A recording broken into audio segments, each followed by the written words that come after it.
Carpentry by NJT is based in the western suburbs and has many years of experience to assist you in sourcing any and all of your carpentry needs. Carpentry by NJT are great supporters of local soccer clubs in Melbourne's western suburbs, including ambitious State League One outfit Sydenham Park Soccer Club. Home Builders Corp, meanwhile, is a Melbourne-based construction company by the same owners with more than 15 years' experience. Home Builders Corp specialises in new homes and unit developments. With attention to detail, they work to the highest standard to satisfy their customers with a very quick turnaround.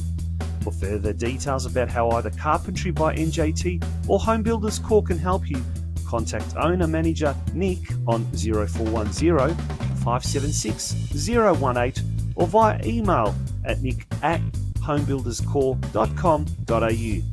Carpentry by NJT and Home Builders Corp are the proud major sponsors of the Football Out West show.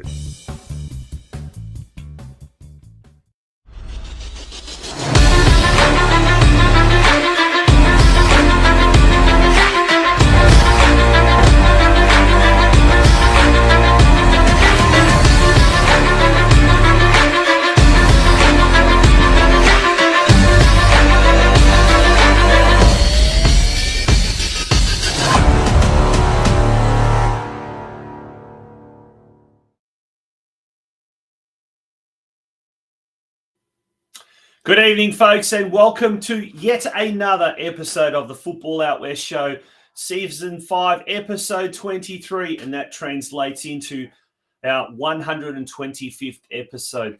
Folks, my name is Tonchi Prusak. Absolute pleasure to be here with you tonight, and the band is back. It's one last time for 2024 before 2 out of the 3 go their separate ways, and we'll find out a little bit more about that. But first of all, it's a big, big welcome, as every Sunday is the case with him, Steve Curtin. Good evening, Steve. How are you? Yeah, thanks, Tonchi. Very well. Good to be joining you for the final time on the show this year, for me at least anyway. And it was good to be a part of the final day action yesterday and met one of our loyal viewers, Bobby Trenkowski, the goalkeeper coach from Altona Magic yesterday. So big hello to Bobby and everyone who tunes into the show each and every week. It's great to know that people are actually spending their Sunday night with us when they could be off doing something else that they get value out of our show. But how are you, Tonch? Good, mate. Good. It's been very hectic. It's been absolutely nuts. And I tell you what, the earlier kickoff time slot tonight of 6 p.m. due to the Women's World Cup final a little bit later on, it's just compacted our Sunday afternoons. And while most people are out and about enjoying their Sunday afternoons, we are crazily and hastily preparing the show for tonight. But tonight is going to be an unbelievable show. And joining us as well for the last time in 2023. Before he has his little bit of an end-of-season break, is Craig Filer, our esteemed colleague. Craig, good evening, and how are you? Good evening, Steve. Good evening, Tonchi. Good evening, listeners. I'm very well, thank you. Very tired, very tired, but I'm all good. Just looking forward to a few weeks break now. Bit of a knee operation in a couple of days' time, which was due a month ago. Hence the reason why I haven't been on. But that got cancelled and it's been rescheduled for Thursday. So looking forward to getting that out of the way, and then the rehab starts, and we'll see where we go from there. The off-season rehab. I'm sure there are a few players that are going to be doing the very, very similar. Boys, what a huge show we've got tonight. Culminating, obviously, with the Women's World Cup final later tonight, England and Spain. But we'll talk about our show tonight. It's going to be massive. Craig, you've been incredibly hard-working getting some super guests on tonight. Tell us about our guests for tonight's show. Yeah, thanks, Tonch.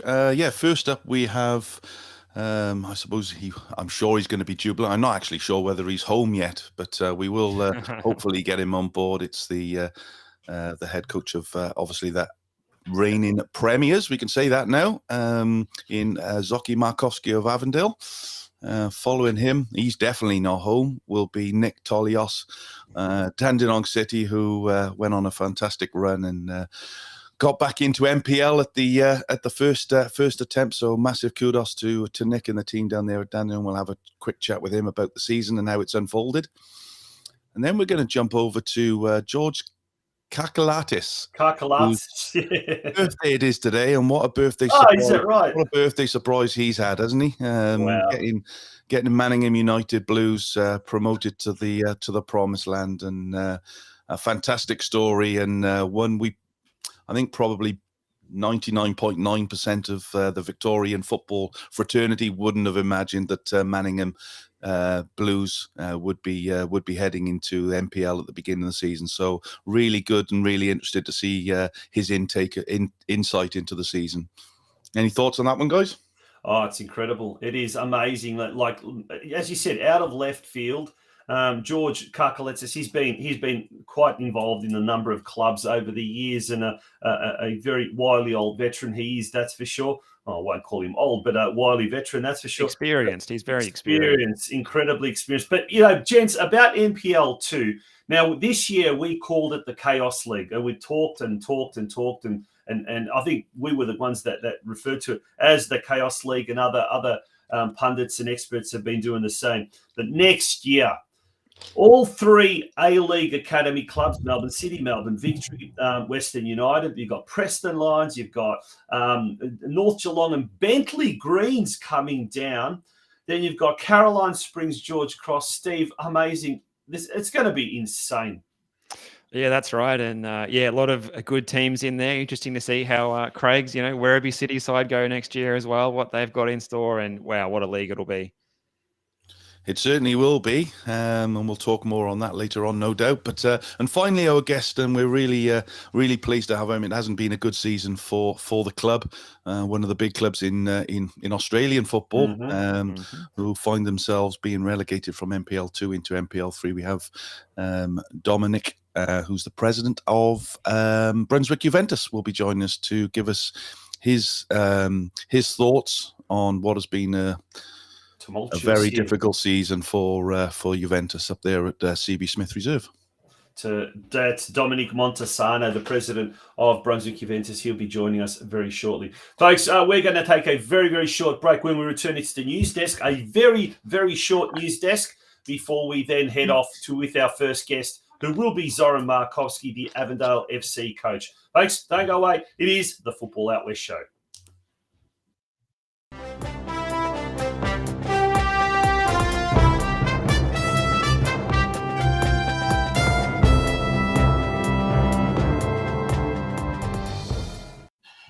Well, late last week, the Australia Cup round of 16 schedule was announced, and we've got 4 Victorian clubs who will be taking part in that. Steve, did you want to go through the through the fixtures for the round of 16? Yeah, it was good to sit up late. It was fairly late. This draw took place on Monday night, and since then the fixtures have been locked into the venues and the dates and the kickoff times as well. And what a good competition it's been. These matches have been squeezed in on the odd days that have been rest days in the Women's World Cup, and so we've basically had football pretty much every day. I was at a bit of a loss this afternoon coming home, and there was no games on to tune into. But yeah, the round of 16, we're going to see the opening matches played on Saturday, the 26th of August. Sydney United will host Brisbane Roar the following day. Melbourne City hosting Wellington Phoenix. An all A-League battle on the Tuesday, the 29th, between Western Sydney and Adelaide United. Metro Stars, another South Australian outfit, will be hosting the Inter Lions on the same night, as will be the Melbourne Knights, another home tie for them against Campbelltown City of South Australia, who knocked out the cup holders, Macarthur, last round as well. That should be a good tie there at Knights Stadium. Speaking of Knights, Gold Coast Knights, they're hosting Western United on Wednesday the 30th up there on the sunny Gold Coast, and Mount Druitt Town Rangers, they're hosting Heidelberg United, so a second consecutive road trip for both Heidelberg and Western United as well. Also Apia Leichhardt and Sydney FC. We'll see the powerhouse NPL side against the glamour team from the A-League there. That's on Wednesday the 30th as well. There's plenty of excitement there in the Australia Cup as always, guys. Yeah, interesting to see in there, isn't it? There's a number of A-League teams playing against each other, so opportunities for some of the lesser clubs to progress in the competition. Indeed, that's for sure. Now, Craig, let's take a look at NPL 3. We're going to look at NPL 1 and NPL 2 in its entirety, I guess, in a comprehensive way tonight. But if we turn our attention to NPL 3, this is an interesting league, to say the least. It finished yesterday, and let's have a look at the ladder, and we'll also go through the results. Yeah, look, Caroline Springs, George Cross, champions of the league. Second time in 2 seasons that they've won the championship, and quite resounding. 15 games unbeaten is fantastic at whatever league you're playing in. To go on a 15-match unbeaten run and is incredible, and they thoroughly deserve to get promoted back up into NPL 2. Yeah. So if we look at the results from yesterday's game. Box Hill United 0, Boroondara Carey Eagles 2. George Cross defeated Essendon Roars 1-0. Geelong finished the season with a 1-0 win over Beau Morris, but unluckily for Geelong, they'd already secured, relegation the week before. I don't know if that's a good way of putting it. Melbourne Victory 1 goal can secure relegation or suffered relegation, I guess. Yeah. Goulburn Valley Suns 2-1 winners over Melbourne Victory. North Sunshine Eagles 7-5 winners over Ballarat City. What a 12-goal extravaganza, that one. And in the final game, Nunawading City defeated Doveton 3-0. Geelong and Ballarat, Steve, relegated. Unfortunately, 2 regional teams. They're out of the NPL family. Yeah, sad to see that happen. And look, let's hope that they can bounce back and make a quick return to the NPL competition. And we saw how good it was. My first year covering games when we had the G Classico back when, Geelong were in NPL 2, and hopefully they can get back there. And, Ballarat, they've been a production line for talent as well. I had the pleasure of watching one of the top players in NPL Victoria yesterday, Jalil Regaig, playing for Port Melbourne, and, just one of many good players to come out of that region. Yeah, absolutely. Now, boys, we're going to look at the NPLW competition as well before we turn our attention to NPL Victoria and NPL 2 Victoria. If we look at the women's competition, that finished yesterday as well. And Boroondara Eagles lost to South Melbourne. Whoa, that was a big result. And that meant that Bulleen Lions were able to leapfrog the Eagles into top spot, and they've secured the minor premiership. So the top 4 there, Bulleen Lions, Boroondara, South Melbourne and Calder United. Southern United relegated to next year's VPLW competition. But Steve, the first year that we saw the NPLW competition expanded to 11 teams. Look, I think it was a good movie in the end. There was a bit of criticism after it was, only 8 teams last year, and they were planning to add, they were going to add 4. They ended up adding 3. It will be good to maybe eliminate the bye and get that up to 12 next year. But I think, look, it's been interesting, and the league got, as we expected, it got spliced up a lot with the inclusion of the A-League women's players when they were able to join at the end of their season and put the cat amongst the pigeons a little bit. But I suppose the special mention has to go to Boroondara Carey Eagles. What a season they had coming out of the VPLW last year, and a lot of teams might have expected them to be languishing, but they put a really good squad together. And what a fantastic season, finishing on 38 points with a plus 19 goal difference from their 20 games, 12 wins. Fantastic season, and just pipped at the post by 2 points by the FC Bulleen Lions. So congratulations to them as well. Now, Brunswick Juventus may have been relegated from NPL 2 to NPL 3, but their women's team have been promoted into the NPLW competition, and they'll be joined by Essendon Royals. So Brunswick Juventus and Essendon Royals next year will be part of the NPLW setup as the NPLW competition expands to 12 teams in 2024. This season's just almost finished, not quite, and already we're looking forward to next year. This year was a huge year, Craig. Next year's, I've got a feeling next year's is going to be even bigger. But let's talk about the promotion relegation, the cutthroat nature of promotion and relegation. Mate, if Australian football had brains, they would not worry about the AFL, the NRL, what the media is saying, what the politicians are saying. They just go off and do what is supposed to be, I don't know, the traditional way of doing things, promotion, relegation. We would have an unbelievable sport here in Australia, wouldn't we? Yeah, we would, and it's interesting to see off the back of the Matildas that the media was going ballistic, and then all of a sudden they went back to their usual self when people started celebrating in an unusual way, which really annoys me. But hey, look, it is what it is. It's the media here in Australia, and that's not going to change in the foreseeable future. Only people like us and everybody involved in football can change that. So, but yeah, look, football's fantastic to see what's happened this year in NPL 1, NPL 2, and to a lesser degree NPL 3.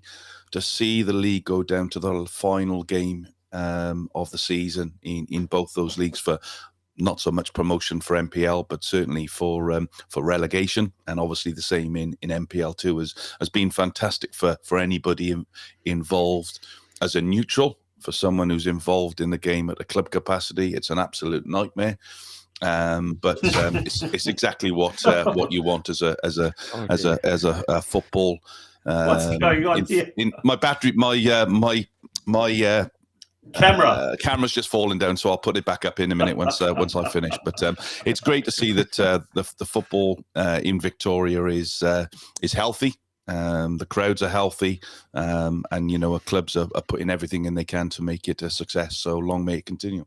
Yeah, absolutely. Folks, we're going to take a very, very short break. When we do return, we will have our very, very first guest for tonight, and that is the Avondale FC coach, ZORAN MARKOVSKI. Don't go away, folks. We'll be back very, very shortly.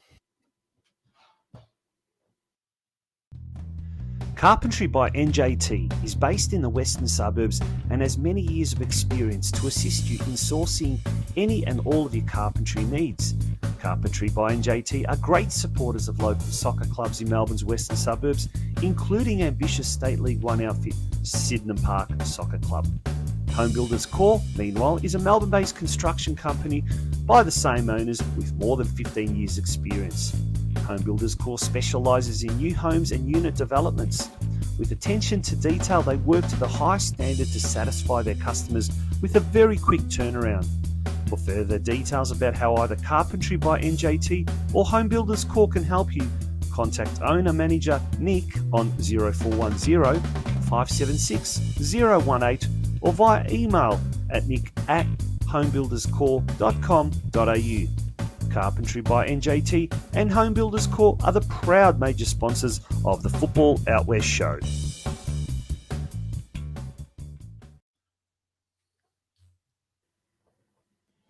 All right, and welcome back to the Football Out West show. It's time for our first guest, and we're pleased to have on the show tonight the man who's steered Avondale to their first ever Premier's plate in NPL Victoria. They clinched it on Wednesday night when Heidelberg upset South Melbourne in the catch-up game. It's a very honoured to have you on the show. ZORAN MARKOVSKI, thanks for your company. One of the great personalities of Victorian football joining us tonight. ZORAN, how are you? Good, Steve. Thanks for having me on. Hi, Tonch. Craig, how are you? How are you, Zoki? Good to have you on. Pleasure, mate. Steve, do you want to go? Oh, Craig, were you going to... Oh, sorry, I'll go first. So, look, let's go back to Wednesday night. Zoki, you guys were training, I believe, when the news come through, or you just finished the training session, that South Melbourne had been defeated by Heidelberg and you guys had been crowned the premiers of NPL Victoria for the first time. It was a funny one, Steve. I think we brought training a bit forward because of the Matildas. Everyone wanted to watch the Matildas game, and I was about 5 minutes from home when I got a phone call from the boys to come back to the club as Heidelberg's just scored, and I just said, mate, I'm focused and hopefully get the Matildas into the semi-final. You know what I mean? So, no, the boys celebrated. It was a big occasion. Obviously, it was unexpected. I thought it was going to go down to the last round of the season, but we'll still focus on round 26 to get a result in front of our home fans and accept the trophy in front of our board, our supporters, and the whole playing group, partners, wives, and children. So I think it was a special occasion to do it at Adventure Park on the last day of the season. Yeah, fantastic achievements. Oh, congratulations, mate. I know it's Thanks, Craig. the club's had a rough time over the last couple of years, as it's well documented. So it's great to see that you finally get your hands on that, legitimately get your hands on that Premier's plate, mate. So I know the club will be really proud. Just looking at the record this year, mate, played 26, won 21, drew 3, lost 1. Now, unfortunately, that loss came when me and Steve commentated that game down at South Melbourne. So we do apologise for that profusely. But look, 78 goals scored. That's been the key for your success this year, hasn't it? The amount of goals that you've scored, certainly early on in the season. Would I be fair to say that's correct? Yeah, I agree, Craig. I think obviously we knew what our home ground at Avenger Park was going to be one of the training facilities for the Women's World Cup, and I think our club organised that we play 9 home games or by the halfway mark, and they ended up fixing up the ground, and the ground was in super nick, and we took advantage of that. And I set the boys a target during pre-season where the ball's gone out of their way to give you a good playing surface, and we need to make this place a fortress. And full credit to the boys. I think we won 12 games at Avenger Park and took 1 home game to Bendigo. So our target was to win all our home games and make it a fortress, like I said, and to get 39 points in your home fixture will set yourself up to winning the league. And I think we pinched the vital points away from home as well, and that topped it off, like I said, to win all your home games really set us up to win the Premiership's plate. Now, how much of a challenge was that playing away? Sorry, Tonch. Playing away. The amount of games obviously you had to play away due to the Women's World Cup. How much of an effect did it have? Obviously, from a results perspective, it didn't. But how much of an inconvenience was it to play those games away? I think the only inconvenience there, Craig, was doesn't matter where you play. You're still playing in the state. And I think for us, it was more so where we train at our ground 3 nights a week and obviously play on the Saturdays. To move away for 6 weeks to Melbourne Grammar, where I think the first time the lights failed, the first session went there, the lights failed a bit, so we ended up getting more lights there. But the surface at Melbourne Grammar was exceptional. Yeah, it's a world class facility and really well set up for sporting events there. They've got football ovals, hockey, synthetic, and a great soccer pitch there. And we really enjoyed it. The boys enjoyed it. It was pretty much central to everyone. Wherever they live, it was central. So there was no inconvenience there. But we just knew we had a job to do. You know what I mean? It's one of those scenarios where you look at the bigger picture. And from the start of the year, I knew that we failed last year as a group. You know what I mean? We had injuries there. There's no excuses. Yeah, we had a good squad last year, and to finish 7th for the Avondale Football Club, but to turn it around this year from day dot of pre-season, the second week in November, and stay on top of the ladder, especially the top tier at NPL for pretty much 22, 23 weeks. I think nothing was going to phase us. Doesn't matter if we moved to Avenger Park or we played away games. I thought we were that resilient this year and really focus on the job ahead. Yeah, Zoc, look, looking back now, I know you're going to make a very good, a comprehensive analysis of the season just gone by, the post-mortem and what you're not, and that'll probably happen in weeks and months to come by. But looking back, what do you think was the main factors that contributed to not just the success this year of Avondale FC, but the overwhelming success? I mean, completely dominating the league, and it is a damn good league. The quality, the standard. We've all commentated. We've seen really good standard this year. But what was it that really made Avondale just light years ahead of the opposition? I think they're torch. I think we kept the core of the squad. Obviously, added 5-6 new additions, and I think the boys we've added in, they've been exceptional for us. Yeah, I think Xander Guy scored 10 goals. Thomas Manos has kept 11 clean sheets. Aidan Bryce has been super in defence for us. And especially the transfer window to bring in a player like George Mells and George Ott. You know what I mean? Players like that don't come around that often at the transfer window. When I heard, they want to move on, and I didn't hesitate at all just to bring him to the environment at Avondale. But I think the difference is, Tone, Taunch, I think the focus from pre-season, the boys, the harmony we built in the group, and knowing where, like I said, for us as at Avondale, where we've been the benchmark pretty much, and pretty much didn't deliver in the big moments. And I think bringing a calibre of footballers with experience in Manos and Bryce that have won things in Newcastle and Sydney added a bit of steel to the group. And they bought in straight away from day dot. And you can see in the end, I know what Craig was saying, but it's a remarkable achievement for a football club, let alone to win three or something in a row. But to win 21 games out of 26 and only drop one game, and then, like Craig said, I think him and Steve were commentating that game, and it was a 3-0 loss to us. But it's a remarkable effort, yeah. And it goes down to, we changed a few things. We changed our fitness. We brought a new fitness staff in, Johnny Corbella. He's been super. The coaching staff self-reflected from last year. We had a review last year with the whole playing group moving forward, and we just wanted to put this club back where it belongs. And it takes a lot of hard work, yeah. And we never stop, yeah. We never stop. We keep learning as coaches, and players keep learning. And we're just so proud of this group and so proud for the club, yeah, because the club's back to the coaching staff. And I've been there, like I said, for 5 years. Sure. Sorry. I've been there 5 years as a head coach, and to achieve the ultimate goal, I think, they call it the minor premiership, but for me, it's the league, isn't it? It is. Absolutely. Me and my coaching staff, that was our target, yeah. For me, it wasn't about making the six. It was about knowing how good this group was and really pushing forward to get them to the next level. And I'm so proud of the coaching staff, the fitness staff, even medical staff, but most importantly, I'm so proud of my group where you play each other home and away, and I still don't know how they call this the minor premiership, yeah? Like you go in, and I know it's a top six, but if I look at the top six and I look at the points difference, pretty much nine games difference from sixth spot. And if we don't rock up in a finals game, you know what I mean? It's a scenario where we can just be pushed out of the finals. But at the same time, for me personally, what an achievement. And that was our main target, and you know what I mean, we achieved it. So it's full credit to the playing group and the coaching staff. Yeah, definitely well put there, Zoran. Will there be added motivation come finals time? We spoke to Liam Boland recently, a stalwart at the club and of NPL Victoria. He said it sounds like it's his last dance before he heads back to Western Australia this final series. We've enjoyed watching him this year playing as a striker, then also as a 10. He's reimagined his role, or you've done that for him this year. How have you seen his season, and does his departure at the end of the year added motivation for the team?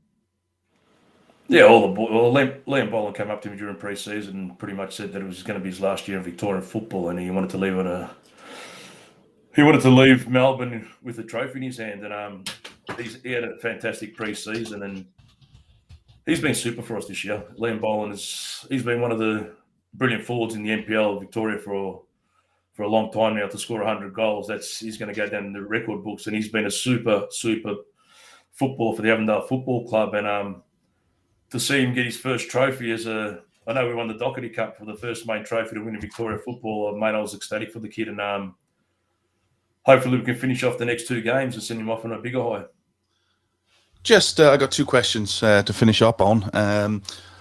How do you keep the players happy at the club? Because not everybody's play. You're winning constantly. You're winning, and you've just said to bring in people like George Ott, George Mells, and the players that you bought in pre-season.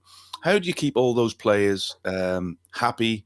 And obviously winning helps, but obviously those that are not playing, those that are coming back from injury, how do you, ZORAN Markovski, manage those players in those environments? Yeah, good question, Craig. I think especially when you build a group, you build a squad of 20-odd players, and you bring a couple of youngsters on your roster, and it's a tough job. It's not easy. You've got to but I'm straightforward with my players every week. You know what I mean? Tell them when they're starting and what they need to do to get a break in the squad, or why they're on the bench and they're going to have an impact. For me, soccer's one of those things. When you go achieve something, you achieve it as a group. Yeah, you don't achieve it as an individual. And I always pride myself on telling footballers it's not about the individual. Yeah, you're not going to lose me a game, or you're not going to win me a game. Whatever we lose, we're going to lose as a team. We're going to win as a team. Yeah, but the boys have just bought in from day dot since I've got the job at Avondale, and it is a tough one, Craig. But at the same time, when you're going well, the joint's really bubbly. Yeah, it's bubbly, and everyone's up and about, and training's intense, and that intensity is going to rise again because obviously we're not playing next week. But for 2 weeks of training, the intensity is going to get really high, and the boys are upbeat at the minute.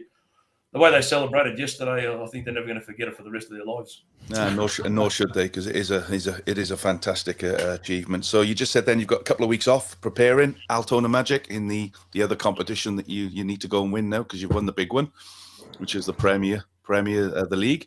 You've got Altona Magic in a few weeks' time. How Altona Magic? Yeah, maybe. No, I think the way it works there, Craig. I think Oakley's playing Altona Magic. I think we play the lowest. Yeah, sorry. Yeah. So we'll play the lowest ranked winner. So that's either if Altona beats Oakley, then we'll play Altona. But I'll be more focused on both games, but more focused on the Knights Port Melbourne game, because 4th versus 5th, if we, you know what I mean. But in the end, anything's possible in finals. It's a one-off game, and if it goes to extra time or penalties. But you look at the teams that are in the 6. Altona's been phenomenal this year. Melbourne Knights have been super under Ben Kahn, playing outstanding football. Adam Pittick's got his boys up and about at the minute. And you look at Oakley. CT's done a fantastic job with Oakley. They've gone on and won the Doherty Cup and last year's reigning champions. It's not going to be easy. No, it's going to be definitely a tough one. Mate, on that note, thank you very much for joining us here on the Football Out West show. We wish you all the best for the final series, and we look forward to getting you on the show in 2024. But in the meantime, there's still the top 6 final series to come, so all the best for that, Zocchi. No, thanks, Craig, Steve, Tonch. Love your work, guys. Take care. Thanks, Zocchi. Congratulations again. A very, very hard-working coach, and it shows with all the success that he's been having there at Avondale FC. Zoran Markovsky, the coach there at the minor premiers.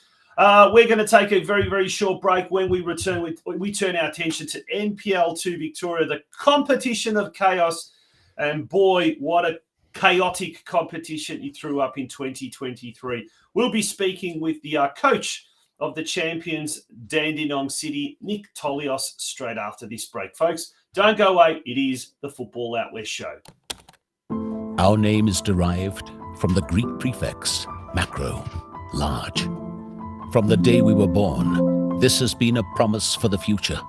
We have grown through dedication, sweat, self-denial, faithful to our mission of being on the side of those who put themselves on the line. Through our name, we celebrate the greatness of those who believe there are no obstacles higher than their dreams. The courage to get back up after falling. The obstinacy of believing until the end. These are the values embedded in our logo. The Macron Hero. It's a celebration of sacrifice and tenacity. Up until your personal victory. Until your arms are in the sky. Become your own hero.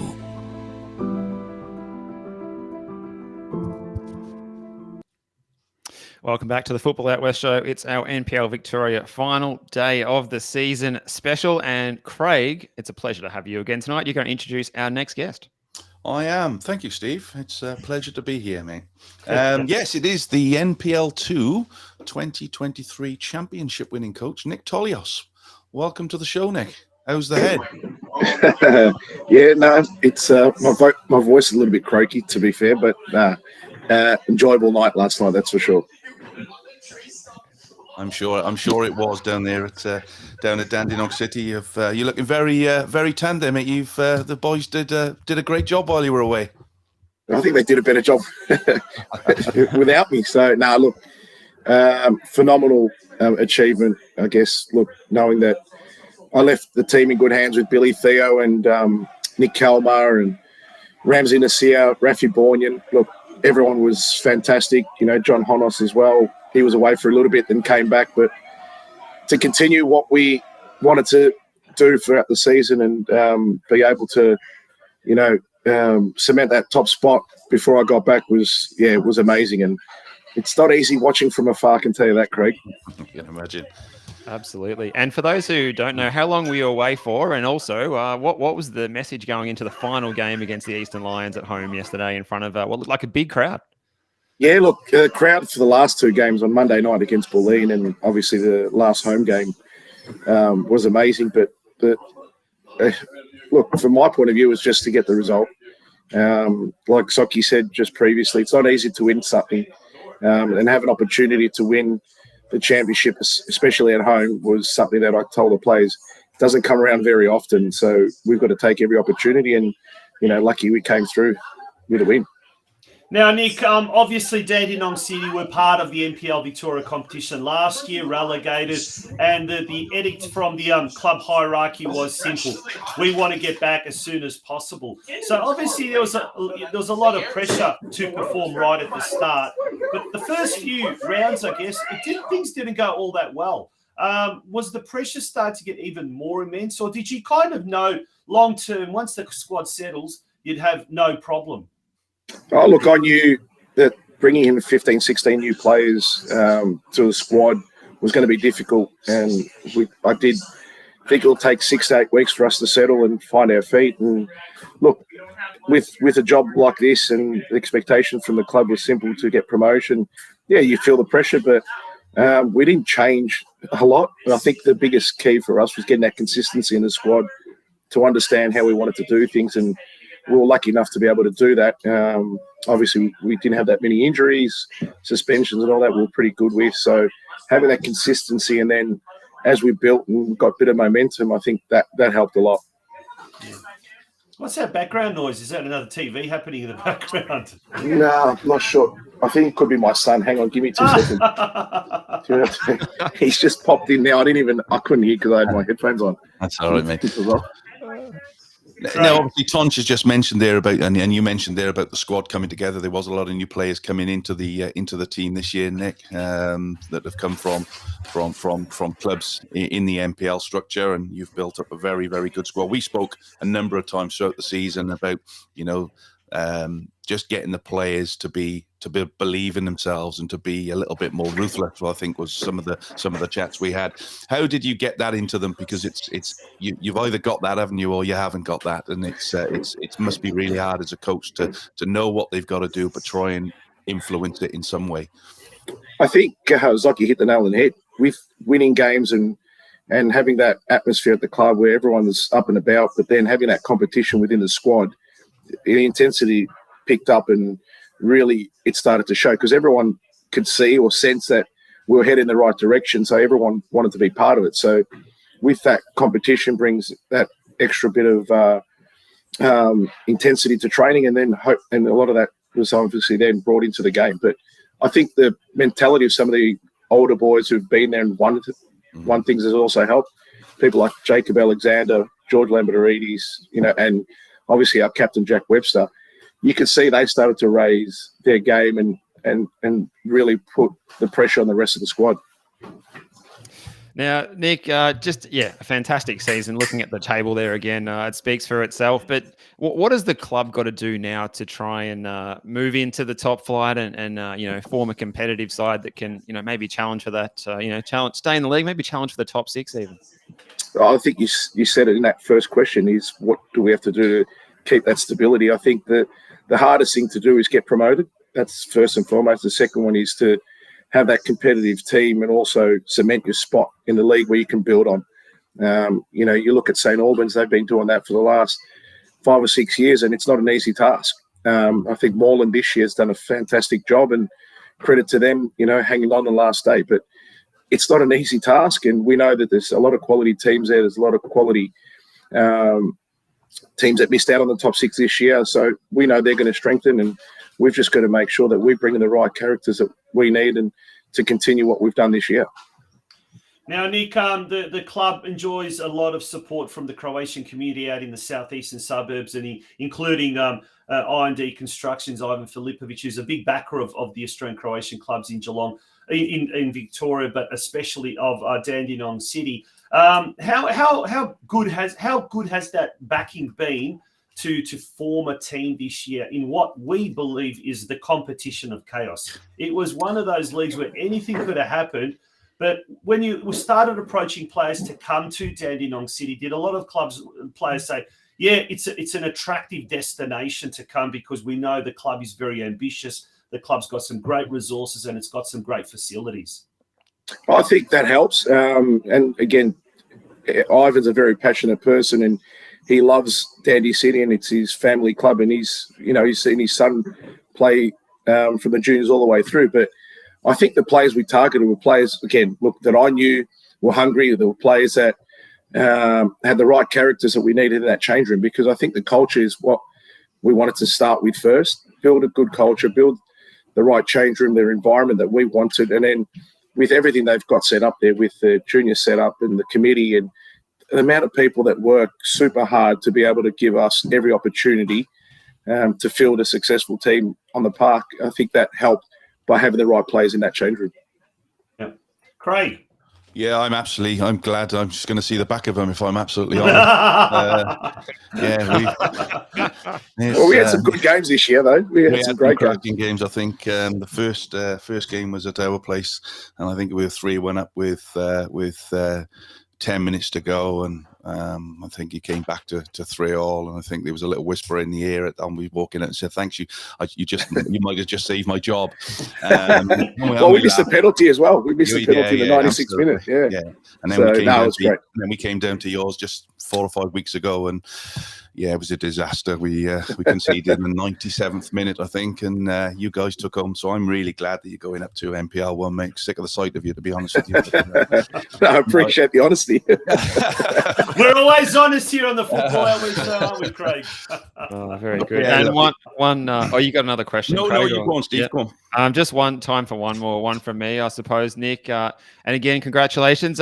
What's on next for you in the next few months, the rest of the calendar year? Is there any time for rest? Are you going to get ready for pre-season, or any coach development opportunities, or any more trips abroad? What's the plans coming up for the rest of the year? I think I've had enough rest. I think everyone keeps telling me I've spent all my holidays this season. Look, to be honest, it's just to enjoy what we've done the last couple of days. And, last week, or this week's been, a massive roller coaster, especially Monday night, the way we got promotion, and then to, finish it off yesterday at home. Regroup, sit down with the players. I think we go away for the Croatian Cup as well in Adelaide early September. So that's something that I think the playing group's looking forward to, sort of important trip away as a unit. And then after that, it's just sit down and regroup and hopefully figure out what we do moving forward with the next season. But I guess the main thing will be what's going to happen also with the B League, because it's still up in the air. Not many people know what's going to happen and how's that going to affect the leagues. That's also going to be something that we've got to stay tuned for, I guess. Yeah, absolutely. Well, either way, B League or no B League, there's going to be a very, very short pre-season. And before you know it, early February, mid-February, or whenever it does start, the NPL Victoria circus will be back in town. Nick, thank you so much for joining us. We really appreciate it. Enjoy the little bit of days off that you do get and regroup. And we look forward to chatting to you in 2024, and wish you and Dandenong City all the very best. Thanks, Tom, Steve, and Craig. Again, as always, fantastic show. Well done.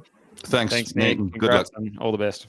Good on you. That was Nick Tolios, the Dandenong City head coach, and he will be taking his charges up to NPL Victoria next season.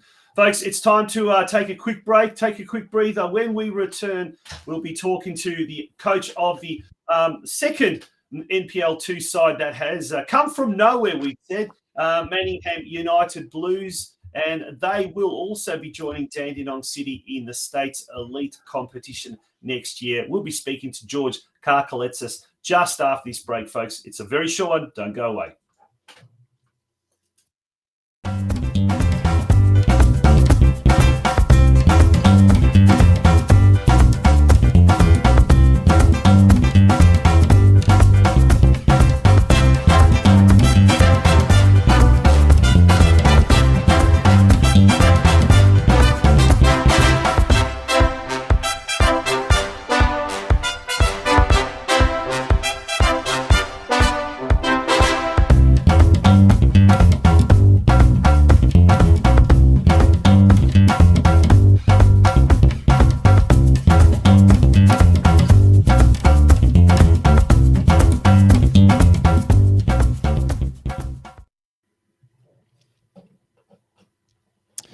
All right, welcome back to the Football Out West show, and we're going to continue our NPL 2 theme by welcoming the coach of the Manningham United Blues, who have successfully gained promotion by finishing in second place on the final day of the season, and congratulations to them, might we say, and a big congratulations and welcome to the show, George KARKALETIS. How are you doing tonight, and how are you recovering from those celebrations last night? Yeah, just recovering. I hope you guys can hear me. We okay? can indeed. All We good, can yeah, all indeed. good. Fantastic. Yeah, no, it was a fantastic night. Massive celebrations right through the early hours of the morning, and sort of paying for a little bit today, but it's all good. Yeah. Well, first and foremost, before we forget, many happy returns. It is your birthday today, and what a weekend to have a birthday on, eh? Oh, mate. I never told the boys because I thought they might get a little bit too nervous yesterday. And in fact, I was suspended, so I was sitting on the sidelines biting my nails. It was my birthday, and just a terrific, really, really, really good birthday present, obviously. So I'll have to thank the boys maybe Tuesday when we get back together. And how was yesterday? Because obviously going into the game yesterday, I think probably everybody was thinking Western United were probably going to get that second place, and they've dropped off the ladder. What were the emotions from your side going through the game yesterday, and were players aware of what was going on, and how did you keep that in check? Because it's really important. But what were your emotions like throughout the 90 minutes? It was like a roller coaster, really, because we just felt that a little bit unexpected that Western were going to drop points last week at Northcote, and that Bulleen again yesterday. Obviously we had a lot of guys that were sitting on the phone, and some groups around the ground were chanting every time Bulleen scored a goal, and there was some idea of what was happening. Yeah. But again, you don't want to relay that sort of stuff to the players. We just wanted them to concentrate on the game. All we had to do was just do our bit and obviously hope for the best. And when we got the news that Bulleen scored their third, and then we scored our third shortly after, it was almost like, wow, But still, we couldn't even celebrate until the final whistle because it was so nerve-wracking. We were quite aware of what was happening at Bulleen.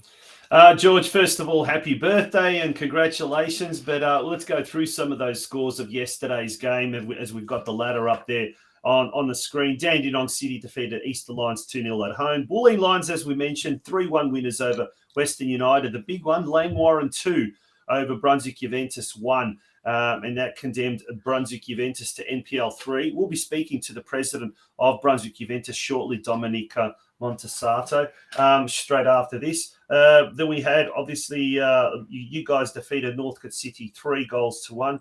Melbourne City, 3-0 winners over Kingston City. Pascoe Vale, 2-1 over Craig's Werribee City. And then finally, Preston Lions 2 and Brunswick City 2. Now, Craig mentioned how he was glad to see the end of Dandenong City in the NPL 2. But, mate, you must be really happy to have also seen the end of NPL 2 because it really was a competition of chaos this year. That's probably the best way to describe it, Tony. I think it really is. And a lot of people at the beginning of the season spoke about, how strong the sides were and how competitive it's going to be. But I've heard that same thing at the beginning of every NPL2 season, for the last how many years. But it actually eventuated this year. It was just incredible. So many sides, fighting for positions. It was interesting right up until, yesterday with the promotion and relegation end. And it was a little bit like, the EPL football that you get in the UK. You think, there's always something to play for. So it was a terrific league to be a part of, really was. And glad to see the back of that as well. But, looking forward, it's going to be an amazing ride next year, that's for sure. Absolutely. Now, George, I haven't said happy birthday and wished you birthday greetings myself yet, so I'll do that now. But also, I want to talk about one of the players you picked up mid-season, Ben Everson from Brunswick Juventus. 11 goals in 8 matches since he arrived. How important was his signing at the back end of the year? Yeah, no, really important. Look, we sort of missed out on a couple of key signings at the start of the year with some, we're looking at bringing in some visa players, in particular a striker, and that sort of didn't eventuate. And when Ben became available, we jumped at the opportunity because he's obviously a proven goal scorer. And he wasn't having a great time at Brunswick and wasn't getting a lot of football. I think when he came to us, our playing style suited him as well. We get a lot of balls into the box, and I think he's very, he's a clever player when he gets the ball at his feet in the box, and that was a massive difference for us. Yeah. He is a prolific goal scorer, and it's a great pickup. But two players I wanted to pick up on, and they caused us chaos throughout the league, was Hernando and Jimenez.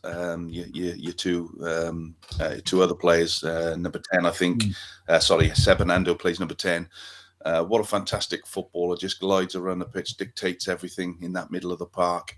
How good is he? Because he was a pre-season recruit for you. He was a last minute recruit, in fact, and we got him over the line while we were at our pre-season trip, and like 11th hour stuff, it was just ridiculous how. And we spoke to his agent in Brisbane, and we got him over the line, and to be truthful, we didn't know what to expect. He's a young boy, 21 years old, played the level up in up north in Queensland, but my God, he hit the ground running. He was tremendous. He had an outstanding season. He was consistent week in, week out. And for a 21-year-old, sometimes carried the team on his own shoulders. He won a lot of games for us. Yeah. And one last one from me as well, George. Petty's Reserve, where you play your home games, top flight football heading there next year. Do you think that you will have a strong home ground advantage at that venue, given you've got a different playing surface there and maybe a unique venue? Look, I hope so. That's for sure. I think our away record was a little bit better this season, which says something for us. It maybe doesn't suit us 100% either, but the fact that most of the NPL, every NPL side, wouldn't have played on synthetic this year. It'll be obviously a challenge for them. And I've already spoken to a couple of NPL 1 coaches who are dreading it. So hopefully it is a really good advantage for us. We'll certainly try to make it our true home and make it difficult for clubs to come to us and play. And look, one last question from me, George. Look, to us, it sort of seems that Manningham in recent weeks have just come from nowhere. But to you guys and the guys behind the club, has it been a bit of a surprise? Has it caught you off guard? Or have you already seen the possibility and have already started putting into place plans for next year, should you have got promoted, and now you have got promoted to the NPL Victoria top flight? To be honest, Tony, we haven't planned for next year. We weren't planning, and not because there was no belief. I said to the players, and I'm sure there was another 5 or 6 teams who were always mathematically possible to get promoted up until, almost up until yesterday. But we're just concentrating on this year, to be honest. We just wanted to do the best we can. I just kept saying to the players, all we can do is control what we can control, and that's winning games ourselves. And then what eventuates, at other grounds, then, if it goes our way, it goes our way. And but what that means now is that we've got to act really quick and, start preparing for next season, obviously. And that brings me to the last question of the evening for yourself, George. You can go back and celebrate your birthday with your family. But what does planning look like for you guys now? Is it a big recruitment drive, given the fact that you've got promotion with the group that you've got? Do you go out and bring more players in? What does the next 6 to 8 weeks look like for yourself? Oh, look, it's going to be really hard. I mean, the next 24 hours will still be, I just want to relax and enjoy what we've just achieved. But certainly, middle of next week, we're going to start obviously preparing for next year, and that means that will mean to bring in some players. We're going to have to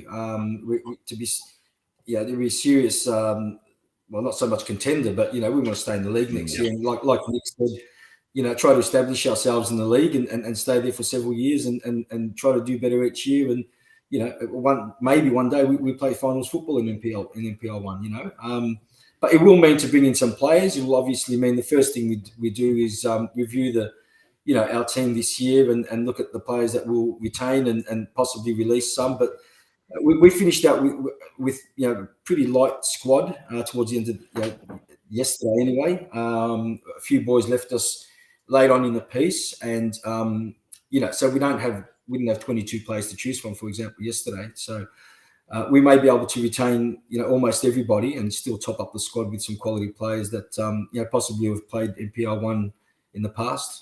Yeah, well, certainly if recent past history is to go by, North Geelong,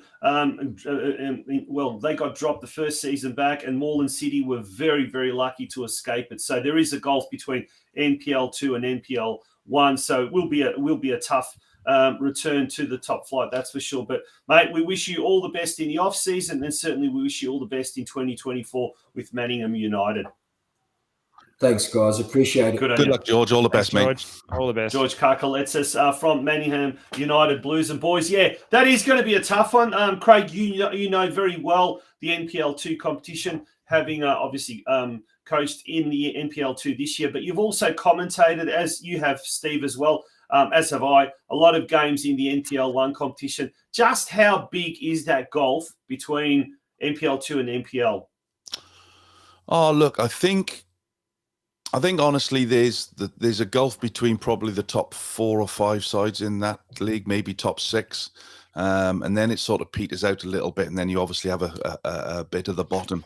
But the teams in NPL 2, if you look at those teams, you look at Dandenong City, they're an NPL side. Manningham are going to find you very difficult, but they deserve to go up. You got your Boleyn Lions, who historically are a big club. Preston Lions in there. Brunswick City, Brunswick Juventus, unfortunately, not going to be in. So there's teams in there that, will all, if you look at probably, I would imagine, all of those teams would say, well, we deserve to be in NPL.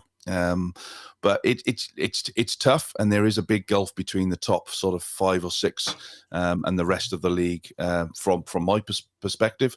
But look, anything can happen, and he showed that this year with Moreland City. I don't think anybody gave Moreland City a hoop's chance of staying in that league this year. Yeah. But they've done it, and they've done it on a very, very small budget with a very, very good group. And as Zoki said earlier on, good group of players that are united, and the culture is superb. And you get that bit right in any football club, and that takes you a long, long way, as it's proven this year.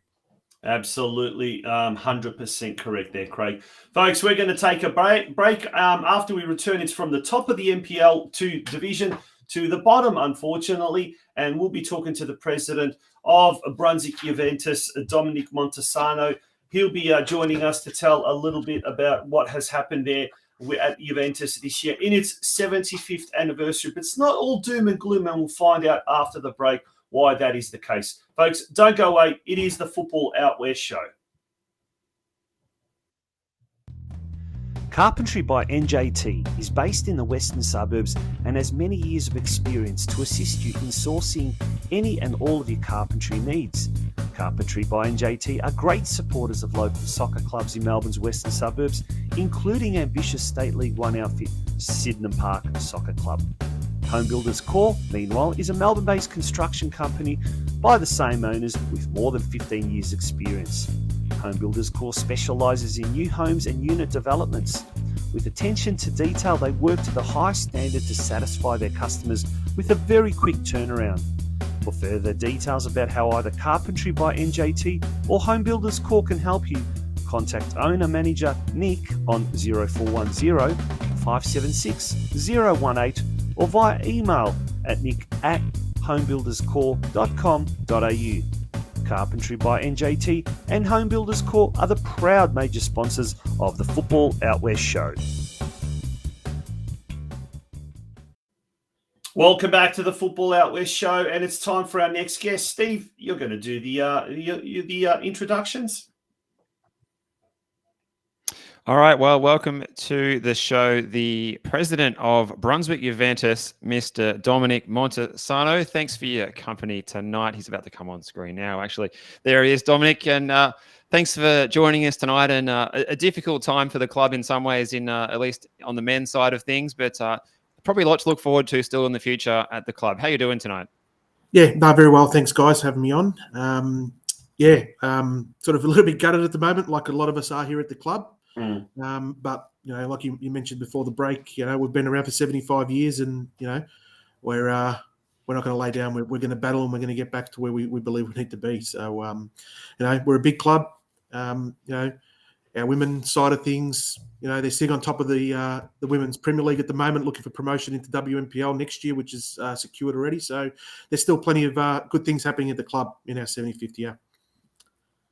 Dominic, good evening and welcome to the show, mate. Appreciate your time coming on this evening. And like I said, difficult circumstances. But just talk us through the roller coaster of the league, because it started a long time ago, back in February, and it didn't go well from the start. So talk us through the emotions of the whole season from a Brunswick perspective, mate. From a Brunswick perspective, we couldn't have imagined it would have ended up the way it did, unfortunately.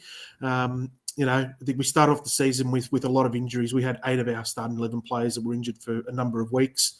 We had an 18-year-old in goals for 6 or 8 weeks, I think it was as well. But a lot of those key players really put us behind the 8 ball early, and it was a battle all the way until the end. We got some games during the middle of the season. Towards the end, we were on a bit of a winning streak or an undefeated streak, and we actually thought that we were going to be out of there. We were 2.5 games, I think, dead last at one stage. And the boys and the coaching staff, to their credit, we didn't give up. We kept going until the last game. It's amazing how football is. 12 months ago to the day, we were battling for promotion and in a battle against 3 other clubs, and 12 months down the track, we're in the opposite position. So, look, for me, it's been a very up and down season. I guess from a learning point, you probably need to go through these sort of phases, I guess, and it's a learning thing for all of us here at the club. And we'll take on a lot of the things that we've that have occurred this year, and we'll build, and we'll come back definitely bigger and better of where we are at the moment, anyway.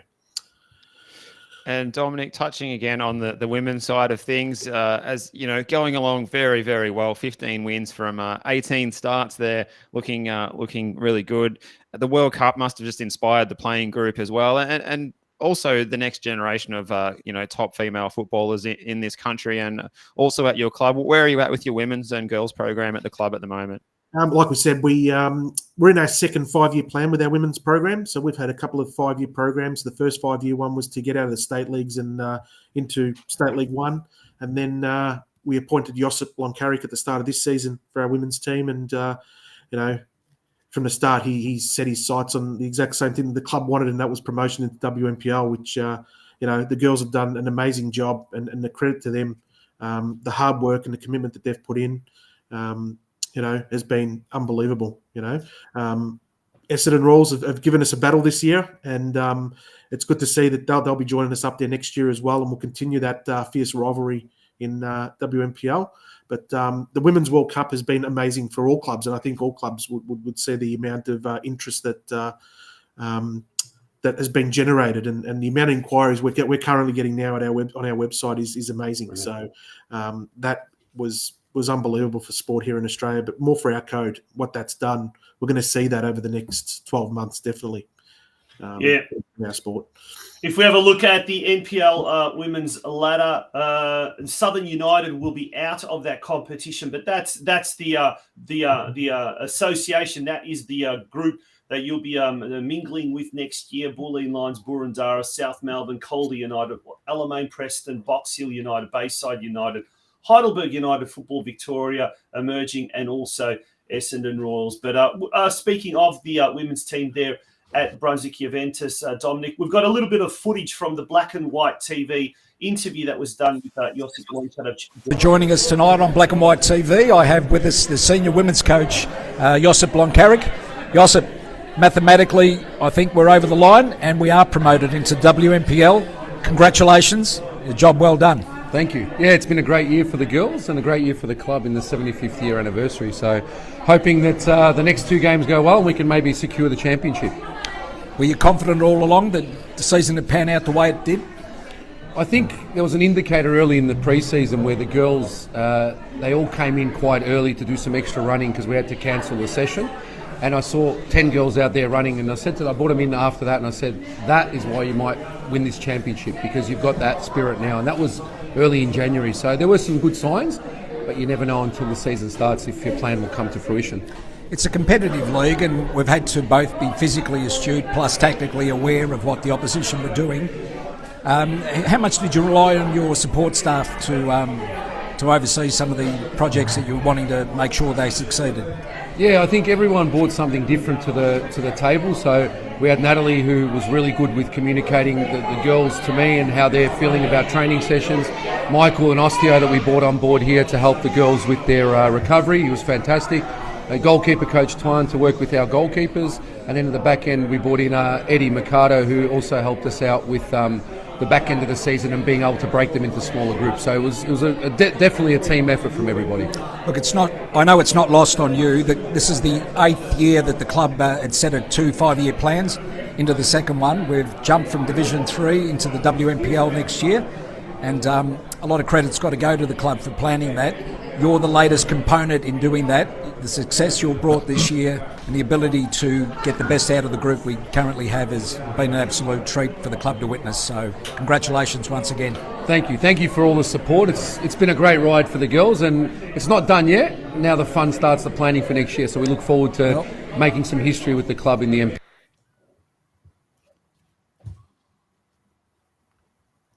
Craig?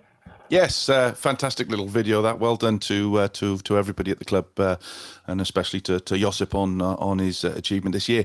There's a comment being made by Vasco, which you can just bring up there for me, Tonch. Now, obviously, from a club's perspective, Dom, the club has been very vocal. They want to be part of the proposed B League. Yep. Obviously, the silence is deafening on what's going on. Can you shed any light on what's going on with the NSD? Look, I'd like to, but we have signed confidentiality agreements with Football Australia, obviously because of the sensitivity behind it and the other clubs obviously involved in the process. I can say that the process is moving along. We're hoping in the next few weeks to cement our decision and let everyone know where we're going to be standing in regards to that. But look, at this stage, I can't really divulge too much information, and all the clubs are pretty much working through all the application processes at the moment. And do you think, from a perspective of it starting in 2024, is a realistic time frame? Look, personally, I don't know if that's going to be realistic. If they're saying March next year, quite possibly. Some clubs may be in a position to do so, others may not. There's still a lot of questions to be ticked off, I guess. That before we can sort of say yes, it's going to be something definite going to start next year. Football Australia wants to get it started. I can tell you that much. That they do want to get it up and running. So yeah, it's pretty much a little bit of wait and see sort of scenario. And wait for the information from Football Australia to come through. Okay, we understand the confidentiality agreement, and you're hamstrung as to what you can say. But what about part 2 of Vasco's comment? This is interesting, and that's got to do with Football Victoria. Is there talk that NPL 3 next year will be made up of 14 teams? I mean, I haven't heard anything. Gents, I don't know about you, but have you, Dominic? We haven't heard anything. No, we haven't heard of how the league structures are going to be affected if a B League does go ahead and how that's going to look. I guess from our point of view, we need to plan for next year, knowing that we're in that league and regardless of how many teams are going to be in there. But we haven't heard anything from Football Victoria. Yeah. So, Dom, how is the club going with facilities, that side of thing, and your capacity to, give all the junior players and senior players the opportunity to train and play? I understand you use a variety of venues. That venue near the Merry Creek, I think it's called Desheen Reserve for some training. Also, I think Reddish Reserve up near the Faulkner Cemetery for the women's, and then CB Smith as well for the guys. You sort of spreading your catchment area far and wide. We do. We're spread over 5 venues, believe it or not. Wow. In excess of 35, close to 40 teams at the club, starting from our under 5 and 6 program all the way through to our over 45. So we're just currently playing on the ground at the moment. So it's always a battle. It's difficult. We have managed to get the right system working that we can facilitate all of our teams and all of the men's and girls and women's and all abilities as well. We've got that in the pipeline too. So it is a battle, but we've got some good people around the place that assist with that and make sure that everyone's got a spot to train and everyone definitely has a place to play on the weekends in the competitive games. But it's a battle that you deal with when you've got such a high number of teams at the club. Yeah, it's a challenge. And how does obviously I've asked everybody, so how does the next couple of weeks look for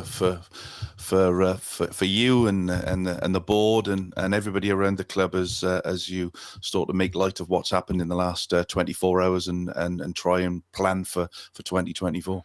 Yeah, well, that's pretty much one of the things there is sort of trying to understand, come to terms with everything. I guess we need to do that pretty quickly and start planning for next year. So we'll sit down internally as a club and go through our own assessments and do our own critiquing, I guess, and look to build to go forward next year.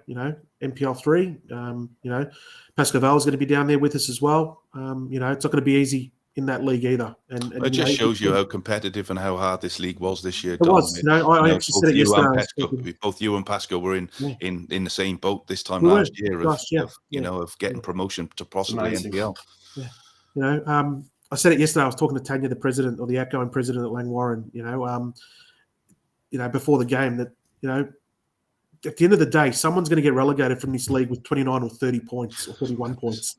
And it's just, looking at the other leagues, everyone's on sort of 14, 15 points in that bottom area and 29 points in NPL 1 or in NPL 3, you're in the middle of the table, So it's insane. It is. And like he's mentioned, it was an up and down league. It was a chaotic league. Who knows if we're ever going to see a league like that again anytime soon? But it was competitive all the way until the end. Both at the top and at the bottom, and that's what you want, I guess, as a club. You want to be in there, and you don't want it to be, all one way. Congratulations to Dandy City and Nick and the boys there. They've done a fantastic job. And to George, we played them a few weeks ago, and we went down to a 4-3 thriller there at their ground there in Manningham. And all the best to those guys. I'm sure they understand the challenges of going up and staying up there, and we wish them all the best as well. And really great to see them up there. And on that note, Dominic, we wish you all the very best in your 75th anniversary. We certainly would have wished that it was a different outcome, but nonetheless, the ladies are certainly carrying the load, the burden this year. It seems. We'll be celebrating our 75th anniversary gala on the 23rd of September at Essendon Hyatt. The Hyatt Essendon Field, sorry. Yep. So we've still got plenty to to celebrate as a club. And, Absolutely. Absolutely. And on that note, thank you very much for joining us here on the Football Out West show. We look forward to having your company in 2024 and wish the club all the very best. Thank you, guys. Thanks, Craig, Steve, Tommy. All the best, guys. All the best, Dom. Thanks, Dom. All the best. He's mistaken me for my son, Tommy. No, that's it. You've had Tommy, you've had Tony. Tommy. You've had Tommy, Tony. The only one they've missed tonight is Tomchi.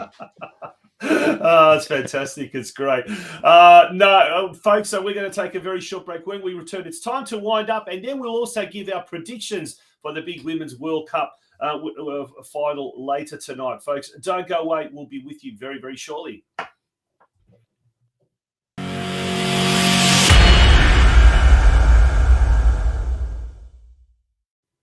Well, how quick was that break? Guys, let's whiz through State League 1 and State League 2, Men's State League 1 and State League 2, and let's take a look at the situation there. Steve, you look at State League 1.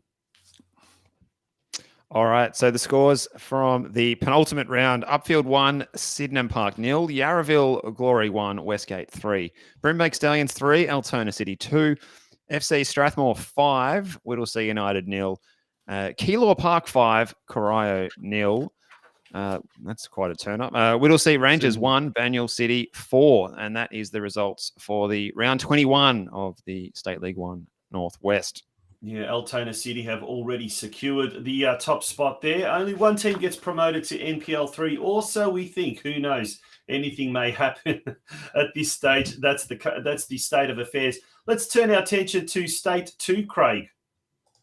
We can. I'm just looking for the results, actually, because I've misplaced them on my screen here. The ones I do have is Altona East Phoenix defeating Hume United 3-0. Westvale Olympic with a win at Epping. I believe gets them. Oh no, that's a win. Westfield United 1-0 at Epping. Yep. Mill Park and Altona North 1-1. Western Suburbs 6, Laylaw 0, a result that sees the Western Suburbs back into the State League One for the 2024 season. Congratulations to everybody there at Western Suburbs. And I'm not sure what the score was in the Geelong Hoppers game. Yeah, Rangers 3, Hoppers 1. So we see Hoppers dropping into the bottom 2. So come on, Hoppers, get yourselves out of that position and getting back into safety. 1 round to go, though. So, look, it's pretty tight there with Rangers on 19 and also Altona North on 19, Hoppers on 18. Epping City already gone down. Now, next week, in the last round, gents, Altona North host Hoppers Crossing at home. What a big game that is going to be. That is going to be absolutely incredibly amazing. Now, if we go to the right at the bottom, the State 5 competition, the Western Zone there, Balmoral convincing winners. On the weekend, they won 4-0 over Buffalo to celebrate their promotion to State 4 next year. But with the top 2 teams getting promoted, have a look at that. Melton Phoenix in second spot with 47 points. West Point with 47 points. Only one goal difference separates those 2 squads. And would you believe it? In round 22, Melton Phoenix hosts West Point at MacPherson Park there, 3 p.m. on Saturday. Promotion, relegation, folks, you cannot match the excitement. You can, especially on the final day of the season. It's going to be an absolute fantastic game, and there's going to be several of those in the state leagues. Next week, we'll be focusing on the state leagues. We'll be focusing on the Women's Victorian Premier League as well. Unfortunately, gents, you guys won't be with us. Craig, all the very best with your op. And Steve, all the best with your little trip overseas. Thanks, Tonchi, and it's been a pleasure for another year being alongside your esteemed company, and well done to you guys for all the good work put in each and every week to make it all happen, and thanks to the viewer at home as well. We wouldn't turn up without you, and all of our sponsors too. Now, before we go, gents, first of all, Craig, yes, we know where your loyalties are going to be tonight, but predictions for the Women's World Cup final, England versus Spain there at 8 p.m. Who are you tipping? Oh, God. I can't say it. I can't. No, it's not going to happen. Spain, 2-1. Spain. He's putting the mocker on him. Steve, what about yourself? I'm just looking at Google. The probability has got Spain 36% and England 33%. So, and 31% extra time probability. Lauren James is starting from the bench, I'm seeing in the lineup, so she doesn't make the starting 11 after her suspension. I think England will win 2-1. We'll never hear the end of it, mate. Will I be cheering for them, though, Craig? Probably not. Good man. Well, Tonchi, folks, do you have a forecast for the match? I'm just going to say this. The game will go into extra time. I don't think it will end in penalties, though. Who's going to win it? I'm going to go out on a limb, and I'm going to say Spain. I don't know what the score's going to be. I think it might be 0-0 after full time, and 1-0. 1-0 will be the score. It'll be a low-scoring tight game. Nothing would please me more. That would finish off a fantastic weekend. On that note, folks, thank you once again for joining us for the Football Out West show. We'll be back next week at the normal time of 8 p.m. and we'll have a special guest host, Mark Ivkovic, who will be alongside me as we take a very comprehensive look at the final day of the state league competitions. Good night, folks. Bye-bye. Good night. Good night.